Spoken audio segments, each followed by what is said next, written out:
Hello everyone, आज हम summary करने जा रहे हैं book of job a debate of problem of suffering, जो कि माना जाता है लिखी गई है 7th BC से 4th BC के बीच में। ये हिब्रू बाइबल में है। तो अब हम इसकी हिंदी समरी कर रहे हैं। तो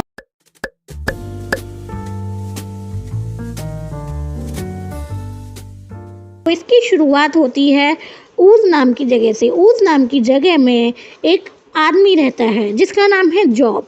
तो जॉब बहुत ही ब्लेस्ड इंसान है। उसके बाद किसी भी चीज़ की, किसी भी सुख की कोई कमी नहीं है। परिवार भी है, पैसा भी है, चाहने वाले लोग भी हैं, और वो भगवान में बहुत मानता है।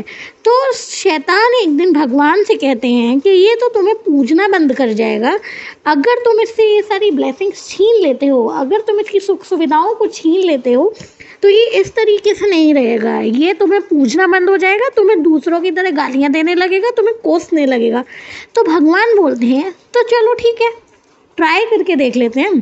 तुम ऐसा करो कि इसकी सारी सुख सुविधाएं छीन लो, तुम्हें जो करना है इसके साथ करो और देखते हैं क्या होता है। तो होता भी ऐसा है। सेटन क्या करता है कि ऐसा ही करता है, उसकी सारी ब्लेसिंग्स को छीन लेता है। उसका अपना तो वो पैसे वाला रहा, सेटन उसके बच्चों को मार देता है, उसके परिवार को उससे छीन लेता है, उसके सारे के सारे शरीर पर अब फोड़े फुंसी निकल आए हैं, उसकी हालत अब दयनीय स्थिति में पहुंच चुकी है। पर इन सब के बावजूद भी जॉब का जो भगवान में विश्वास है वो हटा नहीं होता है। जॉब कहता है कि मैं अपनी माँ के वूम में से नंगा ही पैदा हुआ था, नेकेड ही आया था, और मैं यहाँ से लेकर भी कुछ नहीं जाने वाला हूँ। तो अगर भगवान हमें खुशियाँ दे सकते हैं, हमें ब्लेसिंग्स दे सकते हैं, तो क्या हुआ अगर वो हमसे कभी कभी हमें दुख भी दे देते हैं? तो क्या हुआ अगर वो हमें कभी कभी परेशानी भी दे देते हैं? तो अब इन्हीं सब के साथ जॉब अपनी डेथ का इंतज़ार करने लगता है, पर डेथ तो आती नहीं है और दिन बद से बदतर होते चले जाते हैं। एक दिन जॉब के 3 दोस्त आते हैं और वो जॉब से कहते हैं कि तुमने ज़रूर कोई गलत काम किया होगा, तुमसे पक्का कुछ पाप हुए होंगे, तभी तुम्हारे साथ इतना गलत हो रहा है और तुम्हें ये सब भुगतना पड़ रहा है। तो जॉब उन्हें बताता है कि मैंने कभी कुछ गलत नहीं किया और मुझे अपने आप पर पूरा भरोसा है, मैंने कभी किसी का कुछ नहीं बिगाड़ा है। मुश्किल घड़ी के समय में पेशेंस रखना बहुत ही मुश्किल काम है, बट हमें कोशिश करनी चाहिए कि हम पेशेंस रखें। हमें इस तरीके से भगवान को कोसना नहीं चाहिए।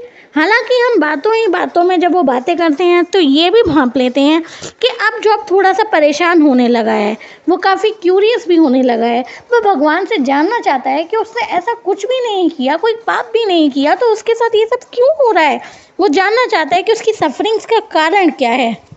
अब इसके बाद बुक ऑफ जॉब में एक कविता आती है। उस कविता में पूछा जाता है कि विजडम कहाँ है, और आंसर मिलता है कि विजडम जो है वो इंसानों से छिपा कर रखी गई है। खैर, अब जो जॉब है वो भगवान से जानना चाहता है कि ये सब उसके साथ क्यों हो रहा है। वो अपने पुराने फॉर्च्यून को अपने प्रेजेंट फॉर्च्यून के साथ शेयर करता है और वो कुछ आंसर चाहता है। आगे चलकर जब वो भगवान से मिलता है और भगवान कई स्पीचेस देते हैं, कई सारी बातें बताते हैं, और जॉब भी उनसे कई तरह के तर्क करना चाहता है, पर भगवान अपनी बातें बताए जा रहे होते हैं और स्पीचेस दे रहे होते हैं। तो भगवान जॉब से पूछते हैं कि तुम कहाँ थे, तुम तब कहाँ थे जब पृथ्वी का निर्माण हो रहा था। मैं क्रिएटर हूँ, और जब पृथ्वी का निर्माण हो रहा था मैं वहाँ था, क्या तुम वहाँ थे? तुम ऐसी ही कई घटनाओं के वक्त नहीं थे। ये सब चीज़ें बहुत कॉम्प्लेक्स हैं, क्या तुम ये सब समझ सकते हो? क्या तुमने मेरी तरीके से दुनिया को देखा है बनते हुए? इन सब बातों से आपको ये समझ में आ जाता है कि वो भगवान के प्लान्स को नहीं समझ सकता। वो इन सब के लिए अभी वो भगवान के बराबर नहीं है, वो इन सब के लिए अभी उस लेवल पर नहीं है, वो कभी पहुंच भी नहीं सकता। वो भगवान के प्लान्स को, उनके वंडर्स को वो नहीं समझ सकता। तो फिर वो बस ये विश्वास रखता है। भगवान कहते हैं कि बस उनके प्लान्स में विश्वास रखो, उन पर सवाल मत उठाओ और चीज़ें अंत में सब सही हो ही जाएंगी।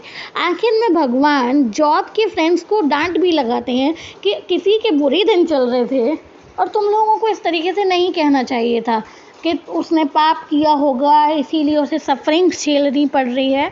इसी का पश्चाताप करने के लिए अब तुम तीनों को एक यज्ञ भी कराना होगा।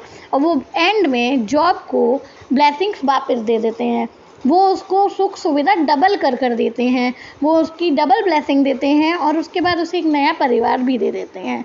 तो यहीं ख़त्म होती है book of Job, debate on problem of suffering. मुझे आशा है आपको ये समरी पसंद आई होगी, and thank you so much, and don't forget to subscribe.